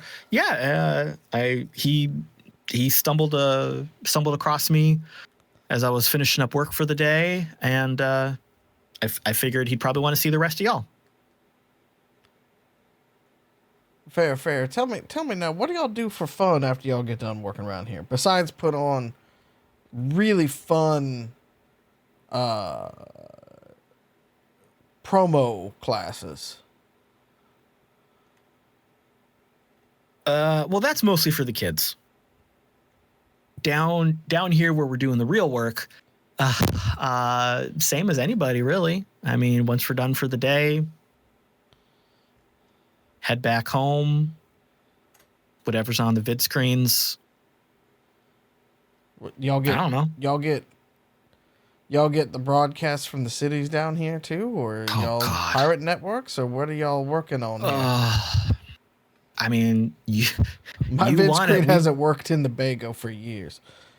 You want it, we've got it. We can get streams from anywhere if there's something you're interested in. I tend not to watch the stuff from the Plexes anymore. It's just so stupid. Oh, can't argue with you there.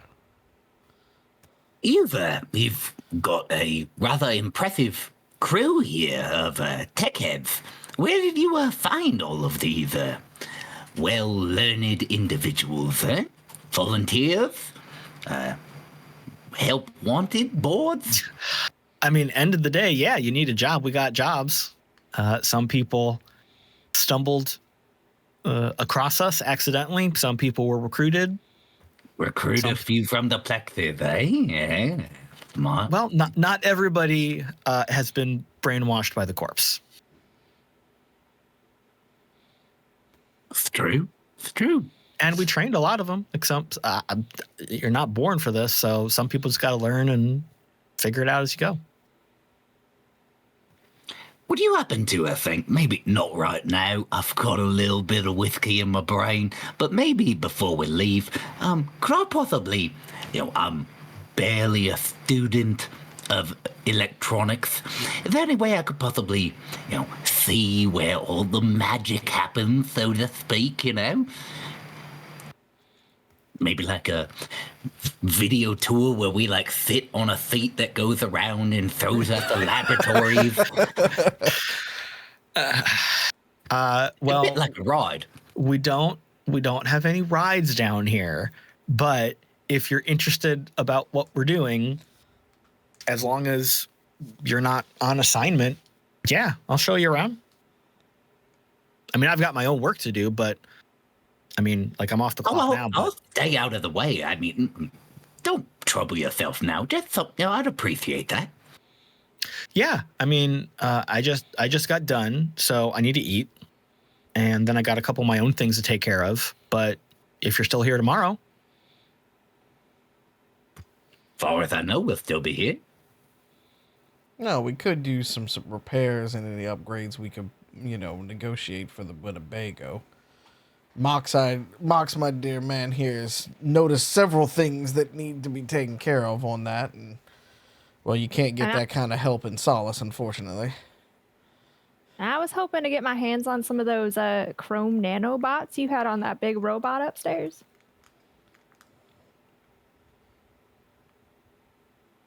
Or at least the plans for them. I'm sure I could tinker around and make some of my own, but Nano what? those are not usable right now. Proprietary. I heard that word a few times.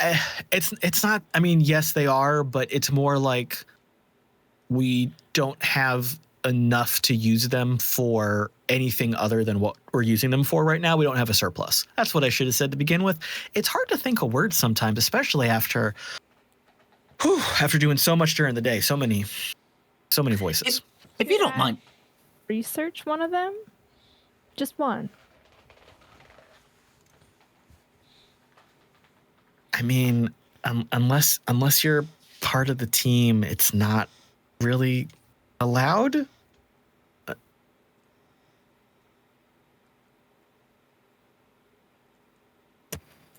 You said something just now. If you don't mind my observing, you're a little bit, you seem a little bit more relaxed than you did the first time we saw you coming down the lift. You were speaking just kind of whatever came out of your mouth. I mean that in a respectful way, but you said so many voices. Yeah, I mean, that's part of the job. That's how we get all this stuff done. I'm sorry, like I said, I'm not the smartest, I'm not the sharpest light bulb in the drawer. So, what do you mean? Well, you know Quan Comms, right? Yeah, imagine I didn't. All right. So, quantum communication technology, infinite amount of channels, that allows pretty much instantaneous communication and cooperation along multiple different work lines and project lines simultaneously. Fascinating. Yeah, it's a lot, but it's how we've been able to get this done so quickly. That's fat. I have difficulty keeping up with the one voice in my head. Couldn't imagine having so many. Yeah, it can be a lot sometimes. But I mean, I'm tired. I'm just going to be honest with you. I've been working all day. I'm really beat. Oh, I beg your pardon. No. I'm sorry for prodding and prying. No, drink? you're. Yes, thank you. You're new to all of this. You're not in the loop yet. I get it. I had questions when I first came on board too. I'm just. How long ago with that you came on? Like, she looks up at the ceiling, kind of like reaches back and scratches her head. Her hands bump into some of the tech that's back there, like some of the fiber optic cables and she almost like is surprised by it.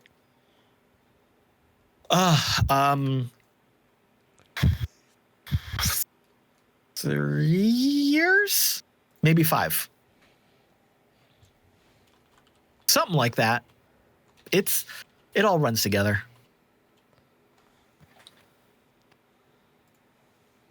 Mox is going to gesture to the back of his head where he doesn't have cybers back there, but she does, with his cyber hand, and says, You'll get used to it eventually. It takes a little while. Oh, there's always new stuff just to get the job done. But yeah, let me grab some food. Let me take a beat, and depending on where you're at with your assignments, we'll meet up later. Is that okay? I'm sorry. Oh, thank you for your time. I appreciate it. Dog, would you like to join her for food? I mean, you two seem to be getting all nice and friendly. I'm not upset or jealous or anything. I hope you have a wonderful time with her. I just need some alone time. I'm sorry. I'm so sorry. I would love to hang out with you, talking to Dog. I'd love to hang out with the rest of you. A little peace and quiet, though, goes a long way. So, next time. No offense taken. Enjoy your food. Thank as you. she walks away. You see how she singled you out? See that? Eh? You have She like no Wally idea. Crew? You have no idea. But I got stuff to tell you. Oh. So the cafeteria has filled up a little bit more. Like I said, maybe 2-3 dozen people. Again, no one is crowding around you. No one is looming over your shoulder. It doesn't look like anybody's eavesdropping. They're just doing their own stuff, whether it's relaxing, eating, working with a coworker, reading something on their Glow. No one's paying you any attention. Do we like? Are there? Is this place mic'd up?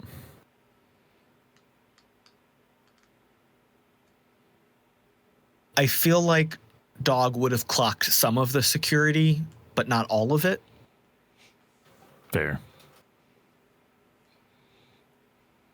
He's gonna assume that it is probably mic'd up and talked in hushed tones, and we're gonna table huddle. Lean in, come here. Rabble. Okay, rabble. You're not saying anything. Peas and carrots. Yeah, I'm gonna make them adjust the knobs and everything, so that they have to think that maybe the audio's off. Okay, I think that's Am I the only one not understanding what he's saying? just hold on. Just hold on a second. Okay. Listen. There's a whole hangar full of ROVs and auto assemblers on a scale that I've not seen since the Metroplexes. It's not just about making food. I don't know what they're making them for, but there's way too many. It was too far to even see. I don't know. It was so long and so hard and so deep that I didn't even see all of the robots. But there were arms going constantly, and she had screens all up everywhere, and I just don't. This is not an innocent operation. It's not just about food. Yeah, and the maps aren't completely updated. Sussy Mercury is running a tight ship around here, and I don't know if we're on the good side or the bad side. I think right now we're just on the survive side. Well, it's fucking, yeah, but...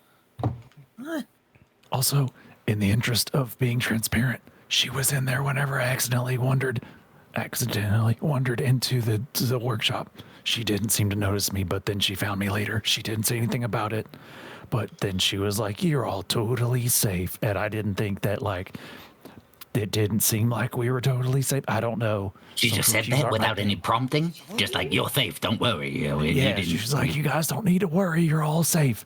Did Freddie Mercury give you like the whole spiel with the garden and the food? And I was like, yeah. And she was like, oh, he wasn't lying, you're all safe. And I was like, oh, I don't remember if I said, hey, thank you. I thought we were safe. You didn't have to say that. I don't think I said that outright, but it seemed like there was subtext and I don't remember.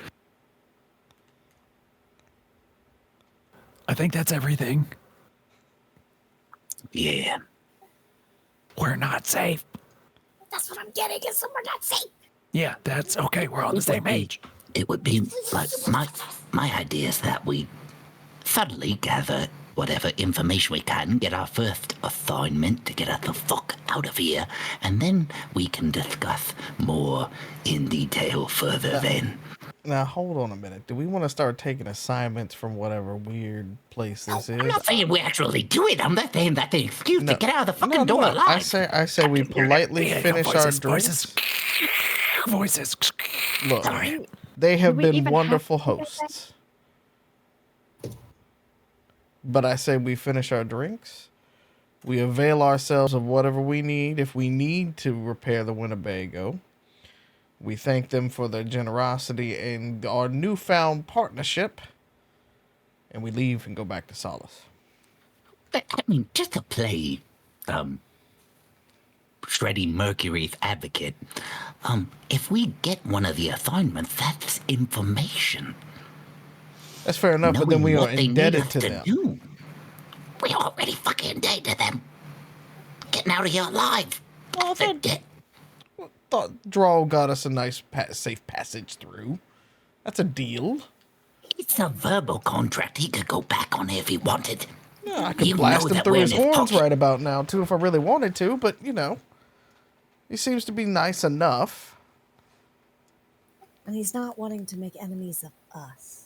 Yeah. So he sees something in us worth harnessing, and whether or not we allow him to have the reins or just let him think he does is our choice. So Rightfully so. He does not suspect us because we would never do anything bad to him, and we are totally on his side. right. If I mention how sexy his horns are, so attractive. He is quite the horny boy. He is pretty hot. Yeah? It's unfair, really. And you guys could have touched him if you asked. I didn't think Yeah, of we it. did kind of miss out on that. Yeah, I did think that would have not been polite, but your charms could get to him. Yeah. How did they feel? Were they velvety? They felt like horns. Were they ribbed for her pleasure? What are we talking about? I'm going to take that as a yeah. Yeah. Does appear to be like that. Yep. It was pleasurable.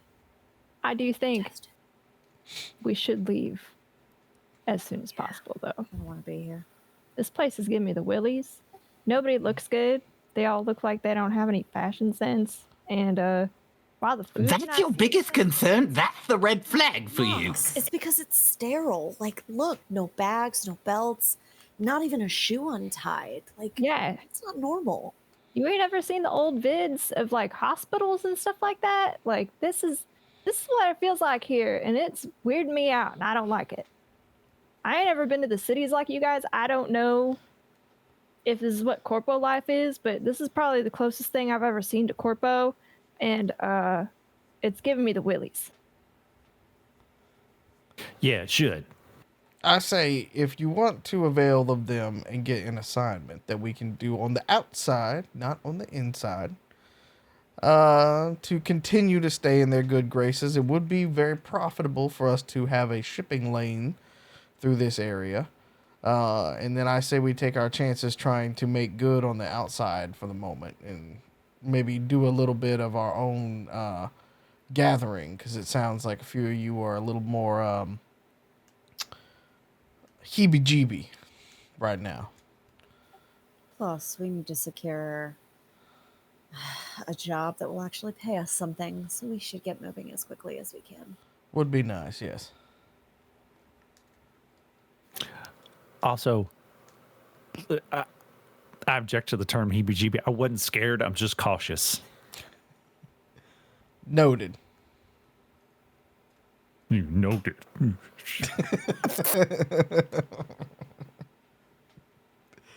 All right. So with this conversation happening, what Argos is trots up and gives the piece of cheese to me. Oh, B. There you go.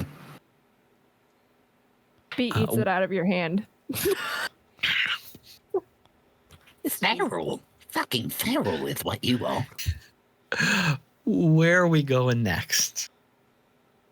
Shut- After we've had this consensus here. Shall we go fix the Windy Bagel? Make sure that they don't put any like surveillance technology in it, because that's one of the things that I was wondering if that would happen. Sure. I mean, if we really wanted to get rich, we could always just take all of the technological advancements they put on the Windy Bagel and swap them out back at my shop. So I definitely have the parts to actually fix all this. We just don't have the transportation to get there. Then we could sell it. Why don't we cross that bridge when we get to Solace? And we'll work Okay. our ways through there. It is your Bernadette. I understand. I'm just giving us an option. Since, we kind of went SOL on getting any of the SOLs. But before we depart, I would like the engineers in the group to do a once-over to see, how good was it done, and if there's any surveillance or anything like that. That was the plan. All right. So the group here is going to walk back to the garage bay where Bernadette was parked. Mm-hmm. And she looks the same as always. That's good. The damage she took in the arena fight was minimal. It was just surface level dents and scratches from the flares that the Rav shot at it.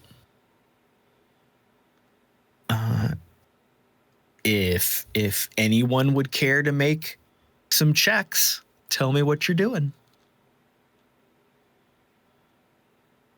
So Tag team it. Yeah. Is it all three of us? Go for it. I'm best, or Mox's strength is with electronics, not engineering. So I was going to have Mox go around and see if he noticed any new additions, wirings, any new things that have been affixed. I have a strength in engineering and electronics, but I can focus on engineering if you want to focus electronics. Dog? Yeah. I got an engineering roll of 17. Damn.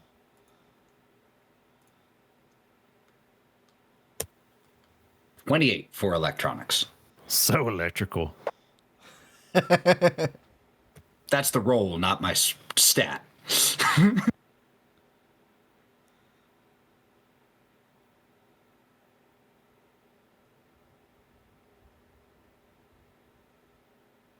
I got a 16. You also rolled engineering, right? Yes, I also rolled engineering. Okay.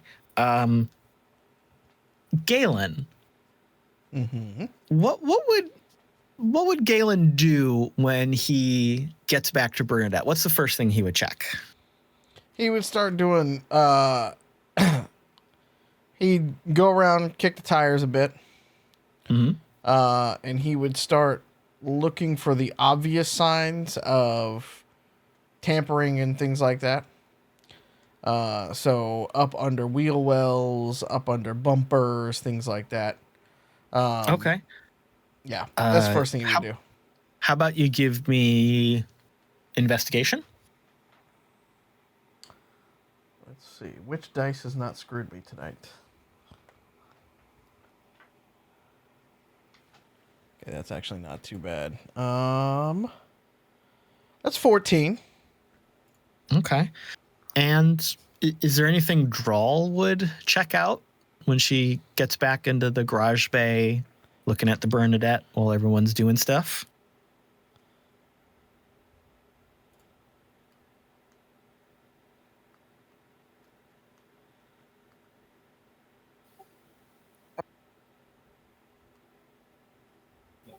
I'm sorry, what were you saying? Is there anything Drall would be looking for as people are checking out Bernadette? Yeah, so there first of all, there are a lot of things. But the only thing that she's really going to want to do is an experiment. Based on what she has on her glow, how things are kind of like positioned out, she is going to look for the closest nook to her, maximize it so she can see, and follow it to see where things cut off. See if there's like a hidden door, a hidden space, or something that doesn't add up. Gotcha. Okay. Just kind of looking for the break in the facade. So you're specifically looking at the map of the garage bay you're all in, trying to see if anything doesn't look right based on what you'd already seen about some potential problems with the mapping. Okay.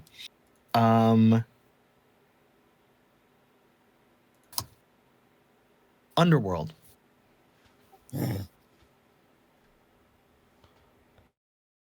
I rolled a 19 on the die.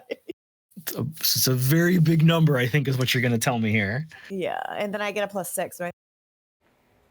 25? Yeah. Wonderful. Oh, I have a +10. My bad. Sorry. 29? I zoomed it in and I was like on completely the wrong thing. Sorry. I love it. All right. So everyone gets to work. Everyone is doing their investigations, their own focuses, but also working together as a team. It's going to take you a minute to get some answers here. I think it might take you about 2 weeks because we're going to call it here and see what happens next time. Mystery. That is where we're going to end this episode. Thank you, everybody, for watching and participating. Thank you in the chat. We loved it. Thank you to future audiences on YouTube and the podcast. Don't forget to come back. Same cyber time, same cyber station next Tuesday. That's the 12th of September for Chaos Incorporated. I feel like, what were we doing? Oh, yeah. There's going to be a party at a strip club, and we're going to try to infiltrate a secret laboratory. Like you do. There's trends. There's some trends in our IDENTECO games. But it is time for So Longs for tonight. Let's hear from our lovely cast about where they can be found and what they might be doing, starting with Mallo. Hi, you can follow me everywhere at the Mallo Man. You can find out when I am going to a Catacon later this year. November 3rd through 5th in Dayton, Ohio is our next convention. You can still support the convention or get your badges through their Kickstarter, so just search Catacon 2023 over there. We will have a booth, and we'll be running tables and games all weekend. I hope to see so many of you there. I'm going to bring lots and lots of goodies, and Caleb has to deal with me in a car all the way from Columbus to Dayton. I don't know how long that is because I've never been to Ohio. I just know that the band Bowling for Soup talk about them a lot. So I'm interested to see this fantastical, Midwest place they call Ohio. I'm looking forward to it. It's an hour. That's enough to talk your head off. It's going to be fantastic. It'll be great. It has noodles in it. There are noodles. Wild. Yes, hello. I'm Wildling011 just about everywhere. I am not going anywhere fantastical. I am simply sitting on my new couch and playing Starfield and or Baldur's Gate 3 here for the next 2 weeks. So please make sure you go and support the Mallo Man and check out a Catacon and check out Thousand Faces cosplay and enjoy the wonderful content that they are putting out. Pete, what do you got to add? Yeah, you can find me everywhere. Blue Sky X, Instagram, Threads, everything. I will be going on an adventure soon, November 3rd through 5th. You can follow me at the Mallo Man on all those platforms. Thank you very much. It's going to be a great time. Lauren, how about you? Oh, my mind is full of butterflies, and I'm thankful that you're here. You can find me on 95% Lauren or 1,000 Faces Cosplay. Probably just rolling dice or posing in my underwear. So, whatever you like, I got your vibe. Thanks for showing up. Appreciate you. Can't wait to get back on the Wendy Bagel and out of this fucking sus hole. Ethan, bring us home. What you got? You can also find us on Thousand Faces Cosplay everywhere online. This coming Saturday, we will be doing our 8th, I think, session of our Wild Beyond the Witchlight game over on Misty Mountain Streaming, DM by me, played with Lauren and several other of our friends. We would love to see you there as well.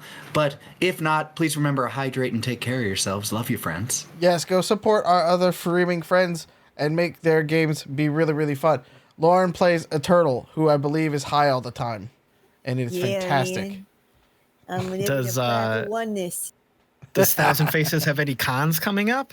Any appearances or? We're slowing down on cons for the rest of the year, luckily, until probably in December we might have another, but we're taking it easy for a little while after having a bunch in a row. Good. We'll be doing lots of photo shoots, so stay tuned for cosplay shenanigans. Yay! Oh, I just got a new tattoo. I got that today. Ooh, Yeah. how shiny. It's a shiny and chrome. And I am on all of the socials at the Caleb G. You can find me right here for Chaos Incorporated, here and there over on the Farm to Fable podcast, and of course taking up space in the archives over on the RPG Academy. I will also be in Dayton for a Catacon this November. You can get badges currently on the Kickstarter through the 20th of September at the discounted rate. I think we're at about 112% funded, so of course everything is absolutely going to happen. We will have badges for sale at the regular price at tabletop.events and, of course, at the gates in November. Please come see us and hang out. All kinds of crazy, great stuff is happening. And that is it for our episode today. See you next week. Same time, same station. Good night. We love you. Take care of yourself. Stay safe. Drink some water. Take your meds. Fidget with something. Touch some grass. Buy something nice for yourself. Get some sleep. We'll be here. And most Goodbye. importantly, stay weird. Great Please job, stay Graham. Good night, Bye, y'all. everybody.